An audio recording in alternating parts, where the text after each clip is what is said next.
Animal विषय सब जानबा है कि ए सब एनिमल एनिमल माने वन्य जंतु है कि वन्य जंतु विषय रे जानबा। एटा कोन लायन लायन माने सिंह।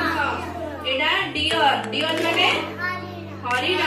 एटा मंकी मंकी माने मांकड़। एटा कोन कैमेल कैमेल माने ऊंट। एटा सी बफलो बफलो माने महीसी। एटा ऑक्स ऑक्स माने बलद। एटा राइनोसेरस राइनोसेरस माने गंडा गंडा।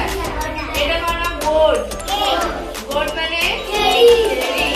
एटा हाइना हाइना माने कोन सेटा बाघ सेटा बाघ बा गधिया। एटा कोन डंकी डंकी माने बाघ। एटा कोन बाघर इंग्लिश कोन टाइगर टाइगर माने बाघ। एटा कोन हिप्पोपोटामस। एटा कोन हिप्पोपोटामस हैला हिप्पोपोटामस माने जड़ घोड़ा हैला। एटा कोन सिंपैथी सिंपैथी माने से सिंपैथी हैला कि। एटा कोन डॉग डॉग माने कुकुर कुकुर।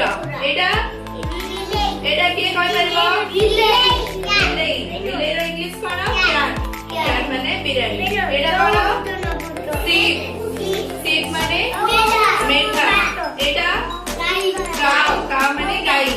एटा स्क्विरल स्क्विरल माने गुंडुची मूसा। एटा जिराफ जिराफ माने से जिराफ हैला कि। एटा चीता चीता माने से चीता बाघ हैला कि। एटा हॉर्स हॉर्स माने ए ओडिया रे लिखा है कोन हॉर्स माने चीता बाघ चीता बाघ। गोट माने गधिया। हॉर्स माने घोड़ा। एटा कंगारू माने से कंगारू हैला कि। एटा कोन रैबिट रैबिट माने ठेकुआ। एटी कोन जेब्रा जेब्रा माने जेब्रा। एटा कोन डियर डियर माने भालू। एटा कोन हाथी हाथी रो इंग्लिश होती कोन एलिफेंट एलिफेंट माने हाथी। आज हमें एनिमल